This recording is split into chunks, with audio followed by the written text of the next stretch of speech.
Dios me los bendiga a todos. Vamos a comenzar o continuar en esta mañana con el tema casa de oración. Casa de oración. Verdaderamente esto es un tema. Encontramos en Jesús su firmeza, su severidad cuando se habla de la casa de oración. Y en esta mañana vamos a continuar hablando de este tema. Quiero decirles, hermanos, que acabo de mandar por el grupo, en el canal todavía no sé, las 70 resoluciones de Jonathan Edwards, ¿no? Ayer estuvimos hablando, creo que leímos 5. ¿Por qué estamos hablando de las 70 resoluciones de Jonathan Edwards? Porque este año vamos a, en el servicio de primicias,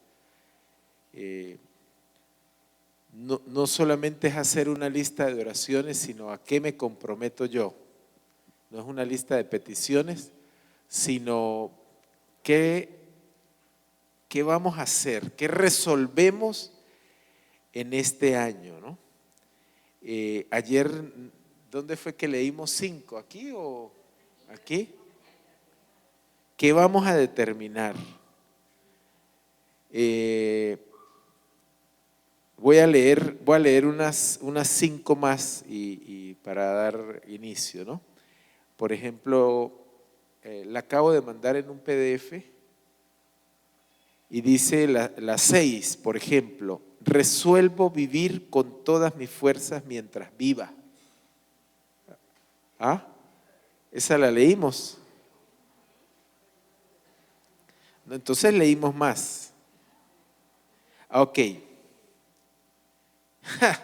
Voy a leer la 8ª mientras ustedes están ahí tranquilitos tomando té. Dice: resuelvo actuar en todos los aspectos, tanto en lo que hablo o hago, como si nadie hubiera sido tan vil como yo, y como si hubiera cometido los mismos pecados, o hubiera tenido los mismos defectos o fallas que los demás. Permitiré que el conocimiento de sus errores promueva ninguna otra cosa sino vergüenza para mí, y mostrará solo una ocasión para confesar mis propios pecados y miseria a Dios. La 9ª dice: tomo la resolución de pensar mucho en todas las ocasiones acerca de mi muerte y estar atento a todas las circunstancias que van ligadas a esa realidad. Bueno, no sé, ¿no? Hay que ver, hay que ver el contexto. Me resuelvo cuando sienta dolor pensar en los dolores del martirio y del infierno, por eso sí son peores. Se nos pasan los demás, ¿no? Ajá. Tomo la resolución cuando pienso en cualquier teorema de la divinidad que haya que resolver, de inmediato hacer lo que pueda hacer para resolverlo si las circunstancias me lo impiden. Y hay, 70. Dice, por ejemplo, la 22: me determino a dedicarme a obtener tanta felicidad para mí en el otro mundo como me sea posible, con el poder, la fuerza y el vigor, la violencia de que soy capaz de hacer o puedo llegar a ser yo mismo, a ejecutar en cualquier forma que pueda pensar. Entonces, se pone uno a pensar en un joven que resuelve, un joven pastor. ¿A qué edad, Natalí, fue que él hizo las resoluciones? Entre 18 y 20 años por ahí tomó las resoluciones. Entonces, bueno, vamos a continuar en esta mañana, ya la hora está avanzada. Vamos a compartir una palabra y quiero que vayamos a la Escritura en Mateo capítulo 21, del 12 al 16. Mateo 21.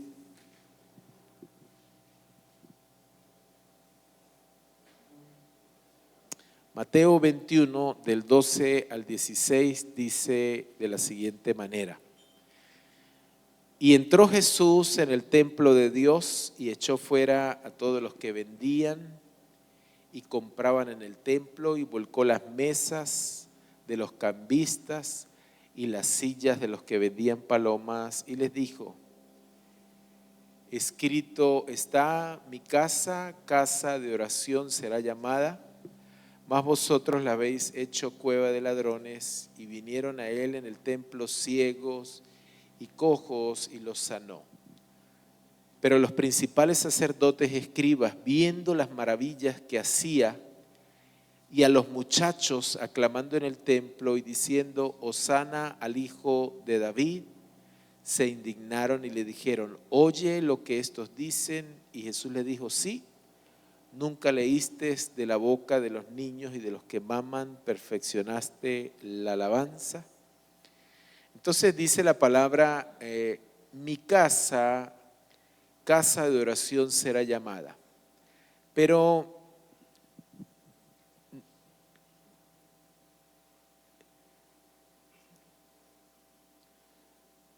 me llama la atención algo que sucede cuando Jesús llega a su casa. Cuando Jesús llega a su casa, lo primero que Él hace es ordenarla, ¿sí? Eso lo hemos hablado, lo hemos repetido. Él empieza a ordenar su casa, pero el orden o la perspectiva del orden de Dios es muy diferente a lo que nosotros consideramos como orden. Porque para ellos fue un desorden. Para ellos fue un desorden, ¿no? Me dañó el negocio, se metió conmigo, se metió con mis cosas. Pero según la visión de Jesús, Él estaba ordenando su casa. Y esto es importante porque necesitamos recibir de parte de Dios qué es lo que Él quiere ordenar en nuestra casa. Y yo sé que lo voy a aplicar de manera personal, pero también tiene que ver de manera general como iglesia del Señor. ¿Qué es lo que el Señor quiere ordenar? Yo creo que no podemos experimentar algo nuevo si todavía hay cosas viejas por ahí, ¿no? Entonces Él necesita ordenar su templo, ordenar su casa. Yo creo que la mejor inversión que nosotros podemos hacer en este tiempo es invitar a Jesús: Señor, ven, ¿no? Pero veamos lo siguiente: no estamos limitando en ninguna manera la omnipresencia del Señor, no estamos limitando su capacidad de estar en todo lugar. Solamente declaramos que Él es bienvenido a nuestras vidas. Voluntariamente le damos permiso para que Él haga lo que tenga que hacer. Alguien decía que hemos malinterpretado el versículo de Apocalipsis cuando dice: aquí yo estoy a la puerta y llamo, y tenemos una figura como si Jesús estuviera por ahí afuera, ahí esperando a ver quién le abra. No. Pero la verdad que no, la verdad que Él es Señor, Él es dueño, Él es soberano y hace como quiere, ¿no? Hace el año pasado que estábamos hablando de estas palabras, yo le pregunté a la iglesia y a otra iglesia que me encontraba: ¿qué tal si empezamos a cambiarle el nombre a nuestras iglesias, a nuestras congregaciones, y empezamos a llamarlas como Él las llama? Entonces, según este versículo, pudiéramos llamar a nuestras congregaciones casa de oración, ¿no? Dice Hebreos capítulo 3, versículo 4 al 6. Este es muy importante, Hebreos capítulo 3, verso 4 al 6. Dice, bueno, ellos ya van a llegar, van en Génesis, yo creo que Hebreos capítulo 3, verso 4 al 6, mire. Tienen que venir a los cursos que dan a Ruth, por favor. Dice, porque toda la casa es hecha por alguno, pero el que hizo todas las cosas es Dios. Y Moisés a la verdad fue fiel en toda su casa como siervo, para testimonio de lo que iba a decir, pero Cristo como hijo sobre su casa, y mire lo que dice, la cual casa somos nosotros. En la pantalla está la nueva traducción viviente. No sé si la pueden cambiar a Reina Valera o será mucho pedir.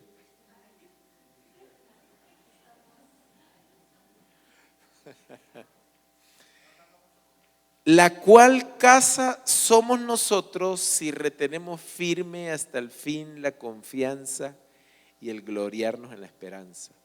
Entonces, este versículo de Hebreos nos está hablando algo muy importante, que nosotros somos la casa de Dios. Ahora bien, uno lo lee, acabamos de saludarnos, acabamos de llegar y alabar al Señor, y uno dice, yo soy la casa de Dios.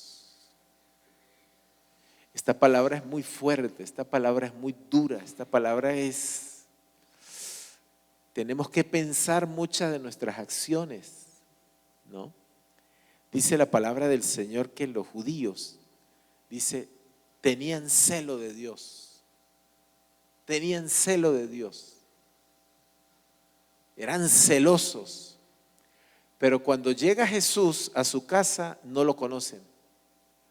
Entonces dice la palabra del Señor, dice, porque yo doy testimonio que ellos tienen celo de Dios, pero no conforme a ciencia. O sea, tenían un celo, pero no conforme al corazón del Señor, no conforme a ese conocimiento que el Señor daba. Y entonces le digo esto porque hace años no, el año pasado, tuve un sueño, no lo voy a tomar como una doctrina, simplemente tuve un sueño donde yo veía que estábamos en peligro. Y yo veía cómo el enemigo estaba ahí metiéndose, tratando de abrirse paso en la casa de Dios, en la iglesia. Y en ese sueño yo empiezo a llamar hermanos que oren por mí. Yo no sé si usted se ha soñado, ha tenido una pesadilla y usted se despierta y dice, ore, oye, que alguien ore por mí. Hay veces me pasa o nos pasa a Natalí y de repente uno se torció el brazo y tiene esa pesadilla, se para uno hablando en lenguas, ¿no? Y empezamos a orar y aquello. Y yo me veía así, buscando a alguien quien orar, pero algo que me llamó la atención era que yo llamaba a los hermanos y los hermanos estaban en la iglesia, estaban los maestros, estaban todos. Pero yo les decía, llegó el tiempo de orar, interceder, y me di cuenta que nadie me oía. Entonces vi en ese sueño que todos estábamos ocupados, pero no todos oíamos al Señor. Hacemos cosas para Dios, pero no oímos al Señor. Entonces, cuando Jesús llega a su casa, es necesario y Él va a hacer todo lo necesario para que su voz sea oída. Porque los que estaban ahí en su casa, los que estaban en su templo, no discernían que había llegado el tiempo. No conocían al que tanto decían servir y seguir. Esta nación por años, por no decir miles de años, tenían la ley, tenían los profetas tenían el Espíritu de Cristo, pero cuando llega Cristo a su casa, no lo reconocen como el dueño de su casa. Y eso es peligroso. Eso es delicado, porque en este tiempo, como en todo momento, la iglesia del Señor, o sea, Es como si hubiese una iglesia de Cristo y una iglesia que se parece a Cristo. Una iglesia paralela. Una iglesia que predica de Cristo, que habla de Cristo, pero tal vez no es de Cristo. Porque el apóstol Pablo dice, si alguien nos predica un evangelio diferente, quiere decir que, esto lo hemos estado estudiando el evangelio, se predican muchos evangelios diferentes. Tengo un libro que se llama, ya se los voy a mostrar. Bueno, lo bajé y se llama así. Se los digo la otra semana. No, se llama El Evangelio según Satanás, ¿no? Pero no se asusten.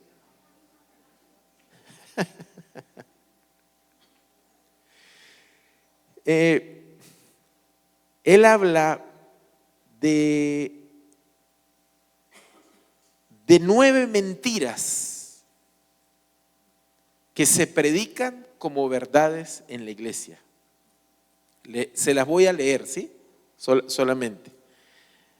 El primero comienza hablando sobre la anatomía de una mentira, ¿no? Entonces dice, la primera mentira dice, Dios solo quiere que sea feliz.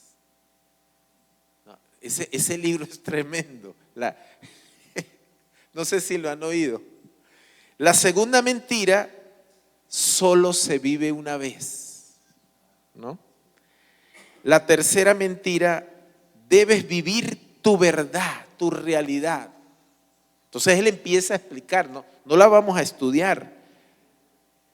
La cuarta mentira, lo que sientes es la realidad, ¿no? O sea, sería bueno leer este libro y analizarlo, ¿no? La quinta mentira, la vida es lo que tú haces de ella. Bueno, habría que leer. Sexta mentira, necesitas soltar y dejar que Dios haga.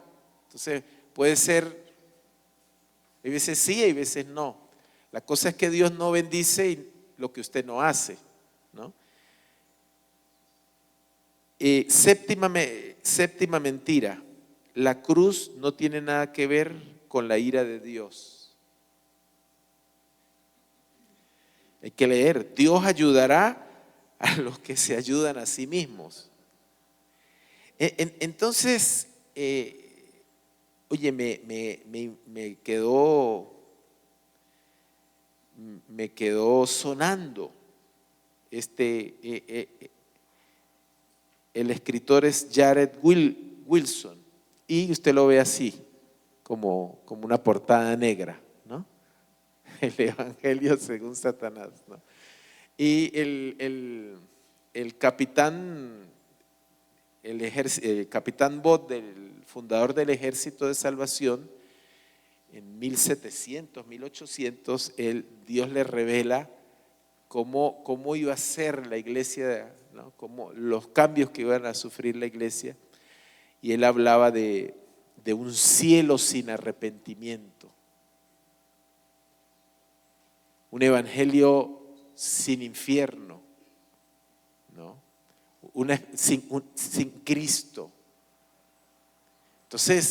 Entonces cuando hablamos de ser casa de oración, no es que nos estamos metiendo en un problema, pero sí el Señor necesita confrontar muchas cosas en nosotros que le están robando el lugar y le están dando en la casa a los ladrones una posición. Y nótese que él llega directamente a donde está el problema, donde estaba el negocio. Esto no habla de hacer vendimias, que como alguien interpreta, no, es que eso es malo hacer vendimias. No, los ladrones era otra cosa. O sea, era lo que era lo que le daba la entrada, lo que estaba a la puerta, lo que le daba la bienvenida a la casa de oración. Entonces Jesús llega ordenando su casa, ¿no? Entonces, cuando hablamos de una iglesia que se parece, cuando dice la palabra, pero que tienen apariencia, ¿no? Generalmente uno usa esta palabra para tirársela a alguien, ¿no? A alguien que uno no le cuadra, no, que tiene, no, está hablando de un sistema, está hablando de un gobierno que está sobre la iglesia, sobre la casa. Y ayer estaba hablando con un amigo largo, me llamó, él está en otro país y bueno, estábamos hablando de entre tantas cosas, del mover de Dios, de lo que el Señor está haciendo, ¿no? En estos tiempos, de cómo hay una iglesia que se proyecta a sí mismo y cómo este clamor maranata, que es ven Señor, es un clamor de humildad, de humillación, donde entrona el Señor, prepara un lugar, y eso es lo que se está oyendo en las naciones. Pero por otro lado, compartía yo con él acerca de un pastor muy famoso, son iglesias muy grandes. Yo le decía que las iglesias grandes no son malas, pero él decía que mi iglesia, él administraba su iglesia, su forma de ser. Entonces él decía, si tú quieres venir a la iglesia mía, tú no vas a encontrar cultos de oración, cultos de vigilia, no vas a encontrar nada de eso. No vas a encontrar ningún servicio de oración y tal. Pero son iglesias que ayudan mucho, generan mucho dinero, hacen mucha obra social. Entonces, oyendo eso, hablamos ayer y decíamos, nuestras iglesias se tienen que parecer a nosotros o a Cristo. Entonces es un llamado, ¿no? Es un trato. Entonces él me compartía que él decía, nosotros como iglesia siempre queremos, como cuerpo de Cristo, estamos hablando del vino nuevo. Viene un vino nuevo, lo mejor está reservado, y generalmente cada principio de año, este es el año, y bueno, y el vino nuevo.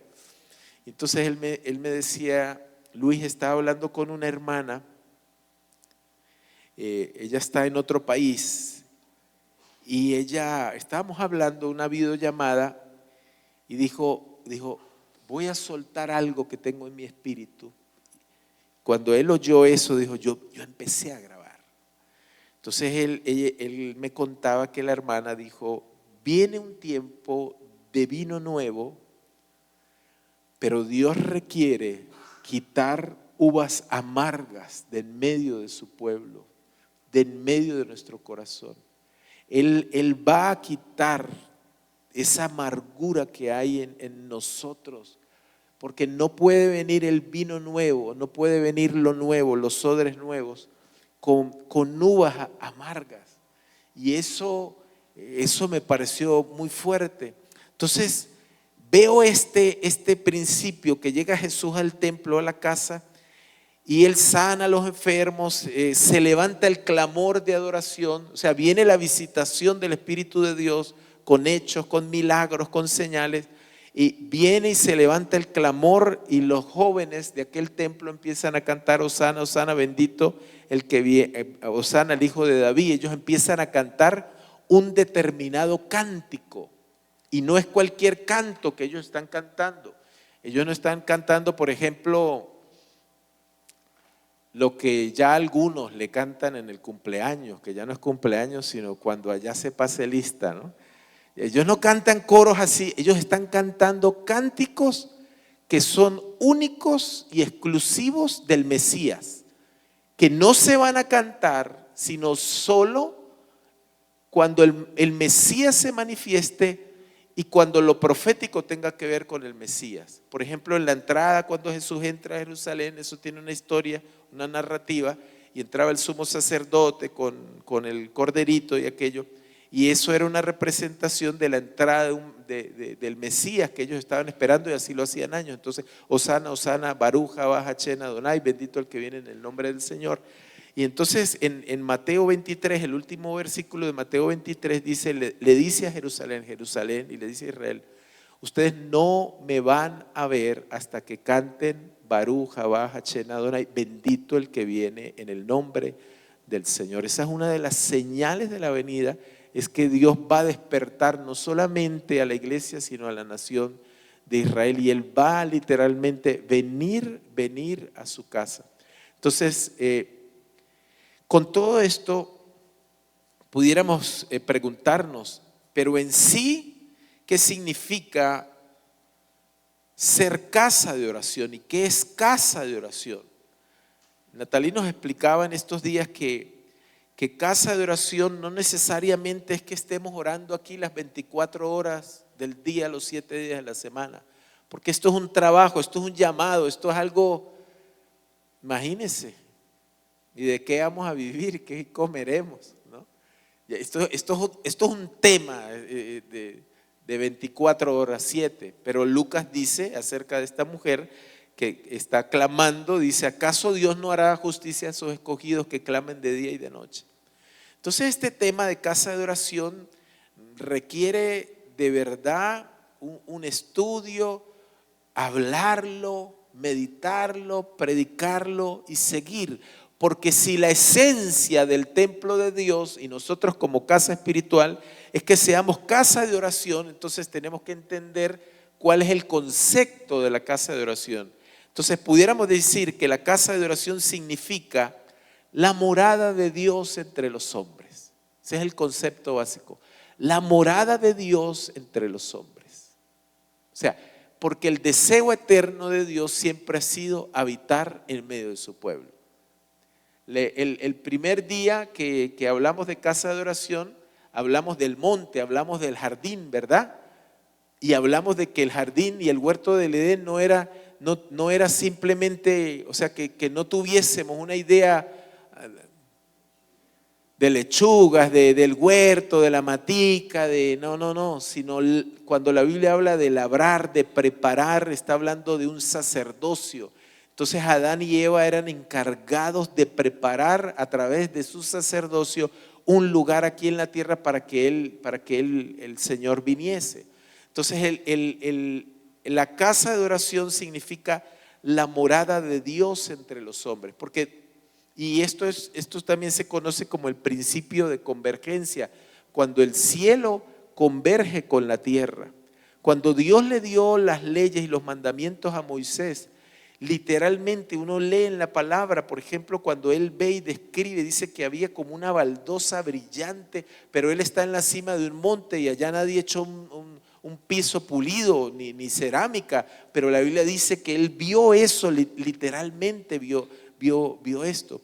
Entonces, cuando el cielo converge con la tierra, y esto ha sucedido a través de la historia, por ejemplo, en el tabernáculo, en el monte de reunión, Dios literalmente, hermanos, literalmente moraba y Él se manifestaba. Entonces, ahora dice la palabra, el templo fue consagrado, vino el Señor, la nube de gloria. No hay templo, dice ahora Dios, ahora yo voy a morar en medio de nosotros. Entonces este tema de ser casa de oración, que literalmente es la morada de Dios entre los hombres, tiene que ver con la santidad, tiene que ver con nosotros mismos, tiene que ver con el cuerpo de Cristo, tiene que ver con una sanidad y un entendimiento. Por eso Pablo dice: hasta que todos lleguemos. Entonces casa de oración también es la conclusión del plan de Dios, donde Él mismo toma lo que es correctamente su creación y mora entre nosotros. Es decir, los cielos y la tierra se encuentran de nuevo y Dios tiene un pueblo para sí mismo. Por eso dice la palabra del Señor que Él ha establecido un reino de sacerdotes para que nosotros ministremos. Entonces, casa de oración también es un pueblo, es el pueblo de Dios para sí mismo, donde Él mora en medio de nosotros. Entonces yo pensaba que el secreto o el éxito de la iglesia, para que la iglesia crezca, para que la iglesia se llene, para que, sí me entiende, para ser como más atractivo, eran los milagros. Hay que hacer milagros, necesitamos la unción, el poder del Espíritu Santo para hacer milagros. Bueno, sí y no, pero lo principal es que asegurarnos de que Jesús está en medio de su iglesia, en medio de su pueblo. Y esto no parte porque yo tenga una visión o porque Dios le revele, por ejemplo, yo vi un ángel. Esto parte por la revelación en el conocimiento de la palabra, y así nuestros ojos son alumbrados y nos apercibimos y nos apropiamos de esta verdad y de esta realidad, de que Dios desea habitar en medio de su pueblo y su iglesia está preparando un lugar. Y cada vez que nosotros determinamos preparar un lugar a través de nuestra oración, a través de nuestra adoración, porque fíjense lo siguiente. A través de la historia, cuando Dios se revela, por ejemplo, en el desierto, en el tabernáculo, en el templo, tanto Moisés como David ven no voy a decir que es un método, pero hay una liturgia que se celebra allá. Hay algo que hacían los sacerdotes, se lavaban, entraban, el sacrificio, una serie de cosas, las vestiduras, ¿no? Y eso era así. David vio que Salmo 100, entrad a sus puertas con acciones de gracias, con alabanza, con adoración.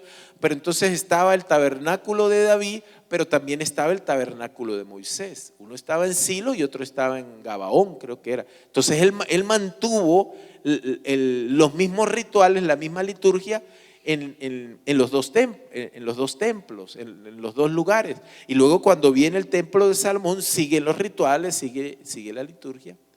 Entonces la pregunta es, si a través de toda la historia el pueblo de Dios siguió un patrón y un modelo de cómo entrar, de cómo adorar, de cómo vestirse, de tantas cosas que no eran cosas que ellos se inventaron, sino son cosas que están, por ejemplo, en Egipto, después de la salida de Egipto, en el desierto, y usted las ve en Apocalipsis, el incensario, el altar, él lo vio literalmente. Entonces, tanto Moisés como David, digamos, copiaron y replicaron los diseños que Dios les mostró desde el cielo. Pero cuando vemos la iglesia primitiva, ya la iglesia, el nacimiento de la iglesia neotestamentaria, ya no vemos que la iglesia sigue un patrón o una liturgia de cómo acercarse a Dios y qué hacer, sino que ellos centran su adoración en velar y orar. Y hay cánticos, hay adoración. Nosotros vimos un cuadro, cómo se perdió la adoración a través de cánticos y cómo fue restaurado a partir de 1700, cómo Dios restauró en medio de su iglesia los cánticos y la oración. Entonces, para la iglesia neotestamentaria no hay, entro yo al lugar santísimo por la sangre del Cordero de Dios, no hay unos métodos, no hay unos pasos, sino que ellos dijeron, como el Señor está cerca, está pronto a envolver, nosotros tenemos que velar y orar. Entonces no hay un ritual, sino que se centra en la oración. Apocalipsis dice que vio en el cielo arpas y copas. O sea, resumiendo todo, no hay una liturgia, no hay un método, pero él se revela, dice, viene la hora y ahora es, cuando ni en este monte, ni en el otro monte, ni aquí, ni allá, ni como dicen los judíos, ni como dicen los samaritanos, sino que Dios va a buscar verdaderos adoradores que le adoren en espíritu y en verdad. Entonces, cuando nosotros venimos a la iglesia a adorar al Señor con cánticos, con danza, con expresiones corporales, verbales, estamos haciendo nuestro trabajo de sacerdocio y de intercesores. Entonces el tiempo de adoración congregacional es tan importante como cuando David se acercaba con cánticos, con júbilo, tan importante como cuando se presentaba el sacrificio, aunque eso lo hizo Cristo, ya no hay otro sacrificio, pero nuestra posición como casa de Dios, hermanos, o sea, la adoración congregacional, yo sé que espontánea, personal es importante, pero la adoración congregacional es tan importante, tan determinante, porque ahí literalmente le estamos diciendo, esta es tu casa, este es tu lugar, ven y hagas lo que tengas que hacer. Entonces este llamado de ser casa de oración es muy serio, hermanos. La adoración de los domingos y los cánticos, sé que son puentes y vehículos para que cada uno de nosotros ejerza el sacerdocio que tiene que hacer. Así como Adán y Eva eran responsables, así como Moisés, así como David, así como los levitas eran responsables de ministrar delante de la presencia del Señor, nosotros como reyes y como sacerdotes. Mire, hermanos, ayer estábamos conversando en esto del sacerdocio. La Biblia dice que las ciudades van a ser juzgadas. No solamente las naciones, las ciudades van a ser juzgadas por Dios. ¿Se acuerda que dicen, ay de ti, Corazín y Betsaida, porque si en ti se hubiesen hecho, ¿cómo es? Los milagros que se hicieron. Dice, sería más tolerable el juicio contra Sodoma y Gomorra. Dice, en el día del juicio las ciudades serán juzgadas. Es decir, quiere decir que cuando venga el reino de los 1000 años, porque son 1000 años que Él va a establecer y su reino, eso no es así de la noche a la mañana. El Señor va a buscar los sacerdotes de la ciudad y va a juzgar la ciudad a través de gente que ejerció sacerdocio en esta ciudad. Porque Él dice, Él nos constituyó como reyes, pero también como sacerdotes. ¿Reyes para qué? Para juzgar, para señorear, para gobernar. Y esto no es cuento, hermano, esto es más real de lo que uno se imagina. Entonces este tema de ser casa de oración no es solamente una visión corporativa, global y universal del cuerpo de Cristo. Es un llamado personal, pero es un llamado a la ciudad. Es un llamado a la ciudad, es un llamado a las congregaciones. Por eso cuando Pablo habla, la iglesia de Éfeso, la iglesia de tal, la iglesia de tal. Entonces este tema es muy serio, muy cierto, pero requiere revelación de Dios, porque usted no va a conseguir algo que no está buscando.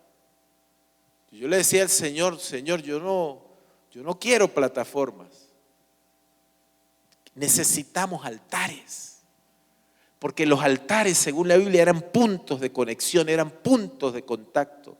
¿Se acuerda cuando Jacob se soñó que una escalera, anoche Dios estuvo, ponen una piedra y aceite, porque era un punto literalmente de contacto entre el cielo y la tierra? Entonces cada vez que nosotros le decimos, ven Señor y toma tu lugar, estamos estableciendo un punto de convergencia donde el cielo afecta literalmente la tierra. Entonces no se trata de pedirle milagros al Señor, no se trata de ver cosas, se trata de invitar al que todo lo puede, porque donde está el cielo suceden los milagros. Ese día literalmente el cielo, la gloria del Señor, la gloria de Jesús puso sus pies en su casa y vino la gloria del Señor. Entonces no nos extrañemos que cuando estemos orando, cuando estemos adorando, conectados ahí a la presencia del Señor, usted de repente sea sano, reciba el milagro, bueno. ¿Se entiende esto o lo dejamos hasta ahí? Porque mire, hermanos, voy a leer algunos versículos. Apocalipsis, capítulo 21 al 3. Dice, entonces vi un cielo nuevo y una tierra nueva, porque el primer cielo y la primera tierra habían pasado y el mar ya no existía más. Y yo, Juan, vi la santa ciudad, la nueva Jerusalén, descender del cielo de parte de Dios, ataviada como una esposa hermosa para su esposo. Y oí una gran voz del cielo que decía, el tabernáculo de Dios ahora está con los hombres. Él morará con ellos y ellos serán su pueblo y Dios mismo estará con ellos como su Dios. Ese es el resumen del plan final de ser casa de oración. Porque literalmente eso va a pasar. Entonces, ¿ustedes qué creen que cuando nosotros empezamos, ven Señor, toma tu lugar, ven a esta casa, ven a esta tierra, ven a Venezuela. ¿Qué es lo que estamos diciendo? Que el rey que vino, Él volverá a establecer su reino y su trono, pero también ha de habitar en medio de nosotros, hermanos. Mire, alguien nos dijo que si una iglesia enfoca su predicación a cierto tema, eso es lo que Él va a recibir. Eso es lo que Él va a recibir. Hay, por ejemplo, iglesias que, se mueven en liberación y son tremendos en liberación. Y se meten. Y no es porque haya un ministerio de liberación. Ahí es una unción que crece y una fe necesaria. Y si se predica de eso, eso es lo que va a recibir. Si nosotros predicamos sobre cierto tema, sobre sanidad, milagro, eso es lo que vamos a recibir, porque en eso estamos invirtiendo, ¿no? Ayer nosotros hablamos, y Natalia habló, y lo voy a mandar a hacer, de 7 características del evangelio completo, que implica el evangelio completo. Entonces, la dimensión completa del evangelio. Entonces, si nosotros predicamos, por ejemplo, de la necesidad de discipulado, insistimos en el discipulado. Bueno, eso es lo que hemos visto ahorita, por ejemplo, aquí en la iglesia, y discipúlese, porque la Biblia dice y a ser discípulo. Eso es lo que estamos recibiendo, si predicamos salvación, si predicamos prosperidad. Ahora, si nos metemos en este tema que hemos estado estudiando, relaciones de pacto, que tiene que ver con casa de oración, porque la Biblia dice, tú no puedes presentar tu ofrenda delante de Dios si estás mal con tu hermano. O sea, no eres casa de oración, ahí hay un problema y se corta. Porque ¿cómo dices amar a alguien que no has visto, pero al que ves no lo ama? O sea, ¿cómo dices que amas a Dios? Entonces este es un tema. Entonces, ¿qué es casa de oración? ¿Qué es el evangelio del reino? Estudiar eso, ¿no? ¿Qué es la madurez del cuerpo de Cristo? Entonces tenemos una tarea, hermanos, tan grande. ¿Por qué? Porque hay una premura de parte de Dios, de que no nos quedemos aquí. Porque la casa de oración tiene que ver con la visión de Dios, con la morada de Dios, pero la casa de oración produce el llamado, el ir. Isaías 6 lo vio, adoró, lo contempló, se gozó, vio los ángeles y luego dice, ¿a quién envío? Isaías, ¿a quién envío? Entonces, ser casa de oración no es quedarnos aquí orando las 24 horas y no hacer nada. No, eso va a producir la revelación de la misión y del propósito de la iglesia. Entonces vamos a estudiar qué es la misión de la iglesia, qué es lo que nosotros somos llamados a hacer. ¿Por qué? Porque somos casa de oración. En esta conversa que tuvimos, yo le digo, mi hermano, necesito ponerme en contacto con los misioneros que están en Brasil, ¿no? Entonces él dice, sí, pastor, lo voy a poner en contacto. Y bueno, ellos están en vuelvo y repito el pueblo que se me olvida, Víctor, el último pueblo de Amazonas, Río Negro, por donde está Río Negro,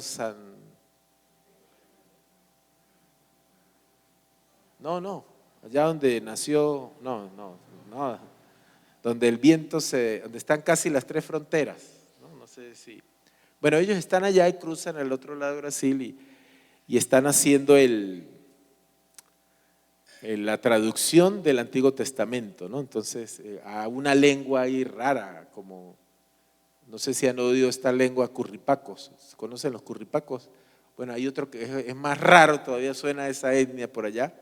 Entonces dice que ya tradujeron el libro de Jonás y están por ahí. Pero ellos dicen que la mayor necesidad no es predicar a Cristo en ese lugar, porque hay muchas iglesias. La mayor necesidad es misioneros que discipulen.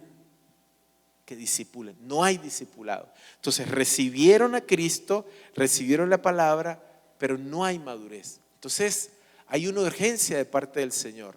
Y Y la palabra que un día meditamos es que Cristo no se va a casar con una niña.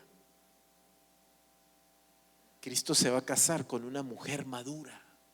Entonces hay una urgencia de parte de Dios de acelerar el proceso de casa de oración, porque Isaías dice que casa de oración es contemplación, es adoración, es ver, es poner a Dios en primer lugar, pero luego viene el llamado, el ser enviados.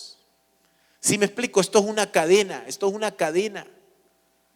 que corre, que sigue. Porque nosotros estamos mirando aquí, estamos preocupados por aquí, pero el Señor dice, ¿a quién voy a enviar? ¿A quién voy a enviar? Entonces, antes de ese envío, el Señor trae un proceso de limpieza, porque Isaías lo ve y dice, ay de mí que soy inmundo de labios. Entonces, ser casa de oración es entrar en el proceso de Dios, de adoración, de oración, pero también en el proceso de limpieza. Hay amargura en mi corazón. ¿Soy una uva dulce, una buena uva o una uva amarga?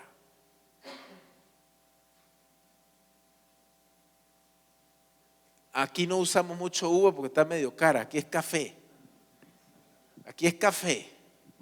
¿No? Y Samuel nos explicaba que nos decía por qué se le echa azúcar al café. ¿Ustedes saben por qué es la costumbre de echarle azúcar al café? Porque hemos tomado un mal café. Entonces imagínense que usted vaya a hacer un batido de cambur. ¿Cuánto le gusta el cambur? ¿Sí? Con leche. No, pero estamos en ayuno. Pero usted va a ser grande, va a agarrar 3 cambures. 2 maduros y 1 verde. Y usted los licúa y se los va a tomar.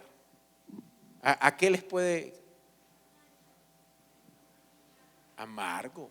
Entonces usted que dice, échele azúcar, leche condensada para tapar lo amargo. Entonces hay veces queremos ser café bueno, pero necesitamos endulzarnos con algo, inventar algo, llamar la atención. ¿Quién fue el que predicó en la cultura evangelística que hablamos del Evangelio de Juan? Natalí. Dice, Juan se fue a predicar donde no habían personas. Se fue a predicar ¿a dónde? Al desierto. Y uno dice, yo voy a hacer una campaña. Y uno busca luces, tarima, cantante invitado, algo que llame la atención. Y Juan no. Y dice que lo seguían las multitudes. Y predicaba un evangelio confrontativo, el evangelio de arrepentimiento. Entonces nosotros queremos echarle azúcar al vino para que sepa más. No. Él necesita sacar los granitos de café amargos, para que sea un mejor vino. El mejor vino es porque es más puro, el mejor café es porque es más puro. Entonces, ser casa de oración es entrar en ese proceso, hermanos. ¿Se acuerda que Jesús les dijo, mire, yo me voy y ustedes van a ir a las naciones y me seréis testigos en Jerusalén, en Samaria y hasta lo último de la tierra? Pero Pedro venía de negar a Jesús. Pedro venía con un remordimiento. ¿Cuál fue el que le dijo? Tomás, hasta que no métala. Venían en ese proceso de ser golpeados, de ser decepcionados, porque el que decía que iba a resucitar no había resucitado y caminaba con ellos y ellos no lo veían. Entonces le fue necesario Jesús estar con ellos. No sé si fueron 40 días que estuvo con Jesús. Y luego ellos dicen, sí, ahora vamos a ganarnos el mundo. Y él dice, no. Necesitan pasar un tiempo porque necesitan ser investidos del poder de lo alto, del poder del Espíritu Santo. Entonces, ser casa de oración también tiene que ver con la capacidad de entronar al Señor, pero recibir de Él, ser transformados por Él. Me estaban contando que de una familia que necesitaba oración urgente. ese pastor, voy mañana, duró 7 días en llegar, y al 7.º día llegó y dijo, no bailen, no tienen que hacer esto, no tienen que usar pantalón, eso fue lo que llegó a hacer. Entonces yo le dije, se parece a mí que yo tenía un amigo que estaba empezando en el evangelio y tenía una licorería. Y yo iba y lo visitaba a la licorería y le daba discipulado en la licorería. Pero yo no le dije, deje eso. Pero llegó un tiempo donde él dijo, ya. Sí, me explico. Entonces ese proceso de santidad no viene porque diga yo, ahora en adelante los ujieres van a estar vestidos blanco, no sé, y nos vamos así a vestir y todos iguales. Y eso no viene por eso. Viene cuando el Señor, ven Señor, ven a mi casa, Señor. Entonces le pedimos muchas cosas al Señor, tenemos muchos planes, tenemos muchos proyectos, pero ¿qué tal si en este año 2025 le decimos al Señor, Señor, oye, échame la mano, no me dejes solo, ven a la casa, ven a mi iglesia, quiero que mi vida sea una casa de oración. ¿Qué tal si le decimos, bueno, este año tenemos retos? Ahorita está el discipulado y tantas cosas, ¿verdad? Los ministerios, las demás iglesias unidos para Cristo y todos queriendo acomodar. Aquí estamos ordenándonos y preparándonos. Pero ¿qué tal si el Señor tiene otro plan y dice, ¿por qué no me invitan a mí primero? ¿Por qué no me dejan entrar? Ahora Él es Señor y Él es soberano. Entonces, bueno, Señor. Una vez David pierde el reino por su hijo y va llorando y va por ahí en medio de un valle y arriba se para un hombre a maldecirlo, no me acuerdo cómo era que se llamaba, y lo empieza a maldecir y a blasfemar. Y el amigo, el no sé qué general, le vuelo la cabeza, está hablando mal de ti. Y dice David, no, déjelo, no vaya a ser Dios, no vaya a ser el Señor que nos esté hablando duro y nosotros ahí, no vaya a ser Dios.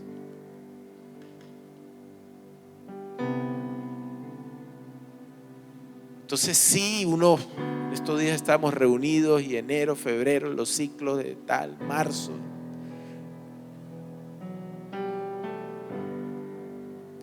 Entonces necesitamos oír al Señor, necesitamos oír, porque lo primero que hay en la casa del Señor es que su voz es notoria, su autoridad y señorío es prioritario.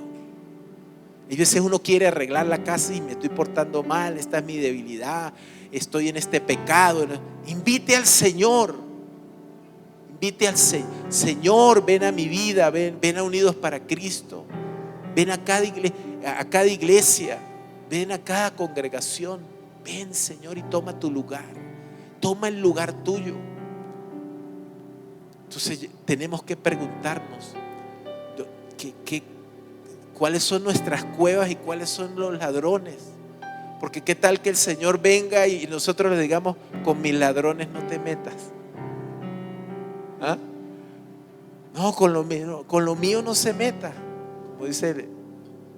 Y el Señor quiere meterse y quiere transformar y arreglar. Y yo creo en la proyección, yo creo en tener visión, en tener planificación. Por eso es de Dios. La Biblia dice, sin visión el pueblo perece. O sea, necesitamos saber para dónde vamos. Pero no podemos movernos si el Señor no está en la barca.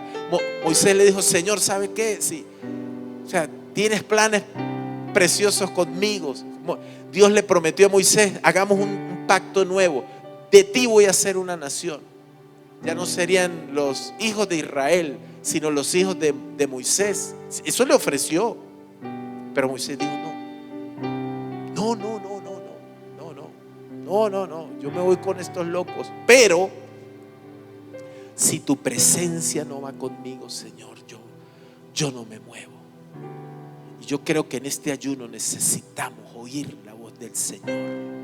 Necesitamos, porque estamos entrando en un tiempo terrible, un tiempo muy fuerte de discernir que el enemigo está, hermano. El primer enemigo de la casa de oración no se llama tiempo.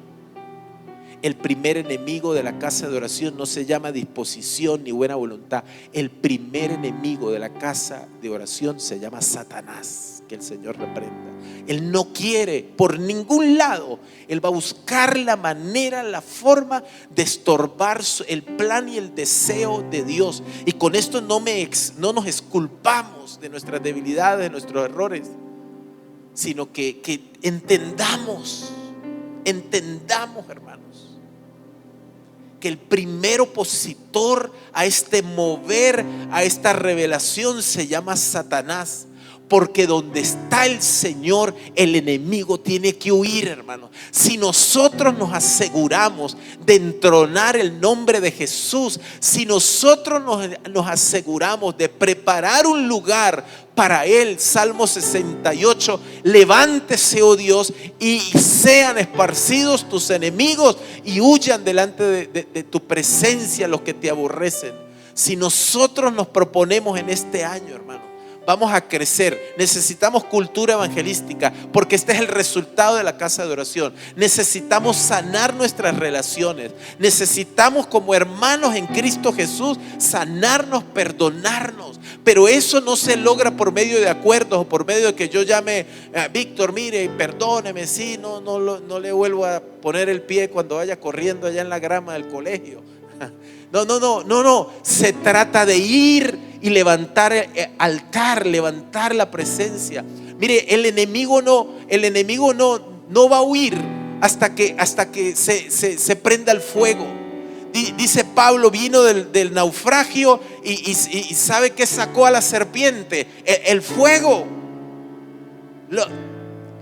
No había fuego, no había serpiente. La serpiente estaba ahí metida. Ahí estaba metida. Pero apenas prenden el fuego, la serpiente es manifiesta. ¿No será que Dios es? Y yo no hablo de personas, porque de repente uno tiene por ahí un colmillo, pero todavía lo tiene, ¿sí? Tiene por ahí escamitas. Dice, ole, ¿y esa cola? Sí, me explico, no es alguien, es algo que puede estar ahí en los cuales dice, vinieron los hijos de Dios a presentarse, entre los cuales iba Satanás. ¿Y qué es lo que habla Satanás? Acusar, pero no, hermanos, no podemos perder tiempo dándole tiempo al enemigo. Vamos a prenderle fuego, vamos a ponerle fuego, Señor. Aquí está la leña. El problema del fuego y el problema del altar es que tiene que haber alguien que diga, yo soy el primer sacrificio. Yo soy el primer sacrificado. Yo soy el primero que me tengo que meter. Yo soy el primero que me olvido de mí, Señor. Como dice la canción, te suelto mis planos, te suelto mis deseos. No para que me los hagas. No estoy hablando de improvisaciones. Señor, me abandono en ti. Haz de mí lo que tengas que hacer. ¿Sí me explico, hermanos? ¿Qué hacemos entonces en este año? O sea, ¿qué hacemos con toda esta palabra? ¿Qué hacemos con todo esto? ¿Qué hacemos con la necesidad de las naciones? Con nuestra misión. ¿Qué hacemos con el llamado? Tenemos que tomar una decisión, tenemos que tomar una determinación. Acuérdese, el día que Dios vaya a juzgar a Rubio, no va a juzgar a los que viven en San Cristóbal, va a juzgar a los que viven aquí. ¿Sí me explico? ¿Y no será que el Señor está trayendo un sacudón? Y ya termino con esto, que hoy el micrófono le echaron goma. Yo lo he contado varias veces, pero para que se vuelvan a acordar y si no se acuerdan, un día le dije yo: Señor, así tan con golpes de pecho, Señor, háblame y dime en qué te estoy fallando, muéstrame, Señor, revélate. Yo me acuerdo que ese domingo prediqué y yo me sentía ungido. La prédica, o sea, uno siente que cuando de repente habló bien, uno, oye, no me fue tan mal. Eso fue el domingo y se me acerca a la final alguien que ni siquiera viene a la iglesia. Venía a la iglesia, vino ese día. Es cristiano, pero no se congregaba aquí ni, y es así medio amargado. Usted lo ve en la calle así medio amargado. Y me dice: muy bonita la palabra, pero tan. Y yo me sentí mal, ¿no? Porque yo dije: mira, o sea, no. Como un día Marcos Huy contó que estaba en Chile y le dieron un premio allá en la Serena, no sé qué, y lo aplaudían, y en eso pasaron unas palomas y le echaron de lo que las palomas tiran blanco y le cayó así.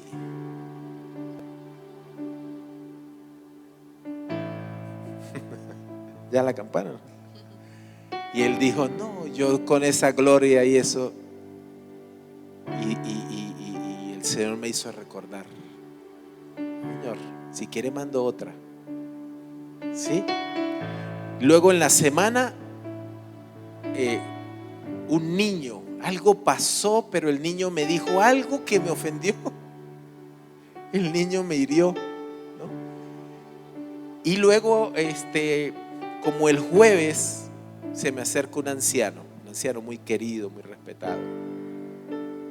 Creo que era el hermano Moros, hermano el viejito, y me da unos consejos y unas palabras que yo las sentí fue como cachetadas. No, ya el viernes andaba ofendido, el viernes andaba mal, y yo oraba al Señor, se metieron conmigo. Entonces el Señor me dijo: bueno, y usted no me pidió que le hablara y que le mostrara. ¿Sí? Entonces yo creo que Dios va a tratar con nosotros, hermanos, y está tratando con nosotros en todos los aspectos,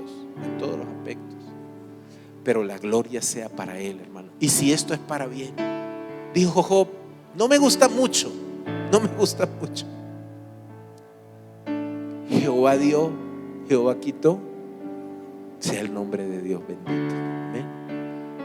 Padre, en el nombre de Jesús, Señor, te invitamos en esta mañana, Señor, a nuestras vidas, a nuestro corazón, Señor. Te invitamos a esta casa, te invitamos a nuestras familias, Señor. No tenemos necesidad de hablarte específicamente, Señor, nuestras fallas, nuestros errores. Pero tu palabra nos dice que el que confiesa sus pecados y se aparta de ellos alcanzará misericordia. Confesados o no confesados, tú sabes nuestros errores, nuestras rebeliones. Tú conoces nuestra raíz, Señor. Señor, yo no sé cuántos ladrones hay en nuestro corazón que nos están dañando, Señor. No sé cuántos lugares, cuántas cuevas podemos tener escondidas.